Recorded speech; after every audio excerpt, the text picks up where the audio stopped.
What is up, guys? HMax here. Today we're doing another LEGO Ninjago review, this time on the 71708 Gamers Market. This set comes with 218 pieces and will retail for $30 in the US. This set also does come with a whole 9 minifigures.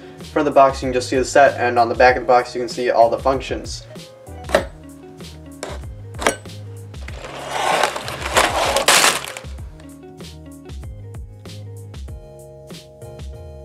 So here is the Gamers Market all complete, but since this is a set that comes with 9 minifigures, let's go ahead and talk about those first. So to start off, we have DigiJ here. He's not exclusive. There isn't anything here that you aren't going to see with any other J. He's a pretty nice figure. He does have that new video game controller mold that they've been using for the weapons, and he does have an alternate face, which I believe is a new print. A pretty solid figure, nice to get him, and this is also the cheapest way you can actually get J. Next up is the first exclusive figure here, and this is Avatar Nia. So I guess this is basically if they made one of those avatar pods for Nia, this is the figure we would have gotten. This one's okay. I would have liked them to see, I would have liked to see him do a little bit more as far as the printing goes, because this is like basically just Scuba Nia, which that's fine, but compared to the other Avatar figures, which got a little bit more adventurous, I think it would have been cooler to see it more in that direction, but as a figure it's pretty solid. The one complaint I have here is that the little scuba piece, sometimes it's not going to fully cover up her actual face print, so that could be annoying for some people. I'm okay with the figure though, I like it. It's a nice inclusion. Next up is Avatar Harumi. So this is a really interesting figure from a story perspective, but we'll not get into that today. But mainly this is essentially, I guess, Harumi in like a prison outfit. This is actually a much more detailed figure than I was expecting. It has a lot of printing actually on the legs that I wasn't expecting to see coming. There's a lot of fine details, a lot of just slightly darker orange on this light orange, so it's much more detailed than I expected. The faces, same faces that we've gotten for every Harumi figure. There's nothing new there. Again, another pretty solid figure.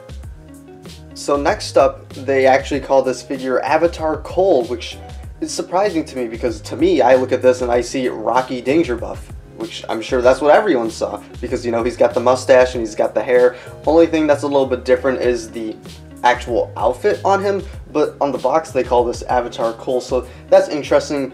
To me, this is another pretty solid figure.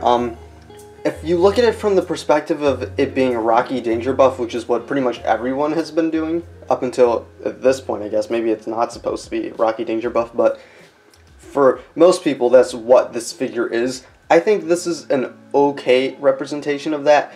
I would have liked, if they were going to do Rocky Danger Buff, I would have liked them to see more in the Sog direction, so you could pair him up with the Snake Jaguar figure.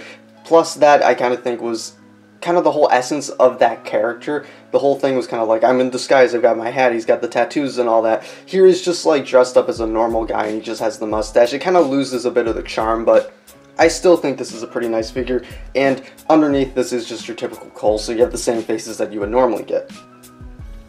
Next up is Scott. This is a weird figure. He looks like he's straight out of Hidden Side. He's not exclusive, but he is very interesting. He's got this aqua skin tone, which I actually think looks pretty cool. He has kind of like a fake ninja mask printed on. His hat is cool. He's an all-around pretty solid figure, and once again, he does have an alternate face. I like this figure for what it is. Okino is very strange because he's just like a random dude in a set filled with a lot of kind of fan servicey characters, so we'll see if he becomes more prominent as far as the story goes. But this one, he's okay. His printing is pretty simple, nothing crazy there. He does have like a little messenger bag, and he does have, again, an alternate face, but I think the most interesting thing for most people is going to be that new hairpiece. Rixie is not an exclusive, but it is worth noting that he does once again have one of those video game controller kind of sword hilt pieces, but this time it is in black, so that is pretty cool to see. He also does have the health bars like all the other guys, and he does have this pink new face mold, which looks really good. It's kind of interesting though that they decided to just go out and make a random face mold for just these guys, but I like to see it. The printing pretty solid front and back. No alternate faces for obvious reasons, and also one thing that is kind of interesting, he does have those orange katanas. Red Visor is basically your generic bad guy. He's got your typical health bar thing because the video game. He has two alternate faces. One of them is just this normal kind of red face, and then the other one is this angry blue face. Me personally, I like the red face. Doesn't really matter what you guys go with though. Pretty solid figure once again. And last up is my favorite figure of the whole bunch, and pretty much why most people are going to buy this set. This is Pink Zane. This is a really, really nice figure to get. This is a figure we've been wanting for so long, and they found a way to just throw him in this random set. I'm so glad they did. The actual figure looks very, very similar to the original Zane. It is slightly different, but it's basically the same. It's just very small printing details. It's a little bit updated. I like it a lot though. I'm glad they did actually manage to include the original hood mold, because that is not a piece they've been using for a long time, so I imagine they had to kind of bring it back and make a new color for it, so I'm glad they were able to do that. Back printing looks good. He does have 2 shurikens, which makes sense, it is Zane, and he does have your typical Zane faces. I'm just really glad we were able to get this figure though, and especially in such a cheap set, it's really nice to have. So now let's go ahead and look at these builds, starting off with this main center build. So this build to me is okay. It looks pretty solid, I can't deny that. I think it looks good. This whole thing up here is a giant sticker, by the way. It does have this Kitana in the middle, just I have it placed there. And the Kitana, you know, you can take it out. That's what it looks like. New sword mold for 2020. It's cool. This one is pink, but the actual build itself, the reason I'm not a huge fan of it is because this is such a minifigure centered set. There really isn't a lot of places you can put your minifigures in this build. You have pretty much this middle section right here. You can put 1, maybe 2 figures in there, but these top sections are all flat. There's really no studs here. There's like a stud right there, but you can't put a figure there because all these pieces are around there. So it leaves a place where you can basically put 1 figure in there, and for a set that's so heavily centered around minifigures, I want to be able to put my minifigures, you know, in all these different poses, fighting all over the place, and this build doesn't let you do that, so it's an okay build. It's pretty much what you see is what you get though. Next up is the weapon shop, which I think is a much more interesting build. They actually did get a lot of different angles, like they use these little door pieces right here, which are angled to kind of come in and create this whole shaping. I think that looks good. There is a sticker right there of just a knife. They have weapons all on these side panels, which if you wanted to, you can adjust these a little bit. And there is also this giant shuriken on the top, which you can spin it, I guess. That is almost obnoxious. It's so outrageously huge. And then also 2 blades on either side.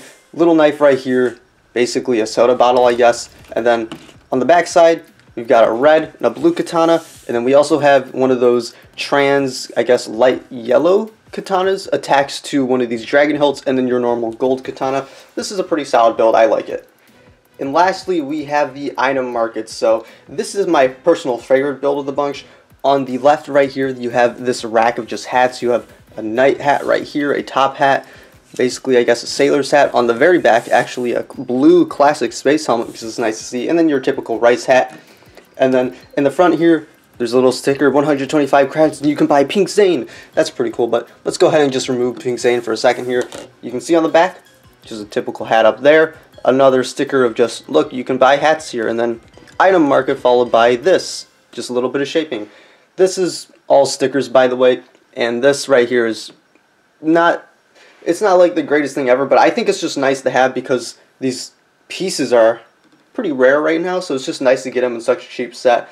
But yeah, I like this build the most personally just because it gives you so many options, and it also kind of creates a nice little display for Pink Zane, which, again, Pink Zane, like, thank God. But yeah, that is pretty much it for these builds though. So overall, this set is pretty much what you see is what you get. At the end of the day, this is a set that, for me personally, it's never going to appeal to me because, like I've said before, I'm not a person that cares that much about the minifigures of the set as much as the build, so a set with a million minifigures and pretty lackluster builds isn't going to be the best thing for me personally, but I cannot deny here, this set is an amazing value. At $30 to get all these minifigures and some whatever builds, it's still really, really good because it's so cheap and you get all this stuff. So pretty much, if you like the minifigures in this set, you're going to like this set. If you're someone like me that isn't really necessarily focusing on getting all these different minifigures, you care more about the main build of the set, then this isn't going to be your favorite set of the bunch because these builds are just whatever. They don't really do anything special and there isn't anything special about them. But overall, it's still a really good set just because of the sheer value of it, and because you do get a couple really nice figures. Pink Zane, as I've mentioned like a million times already, Pink Zane, he is the best figure. He's the main reason why pretty much every Ninjago fan is going to want this set, and you get him in such a cheap way. But yeah, so again, pretty much you like the minifigures, you're going to like the set. You don't, then it's not going to be your favorite thing. But overall, I do have to recommend it just because of the value. I do gotta say that value is just so good. But that is pretty much it for my review on the Gamers Market. Again, pretty solid set all the way around. But that is it. Thank you guys for watching. Till next time, see you guys later.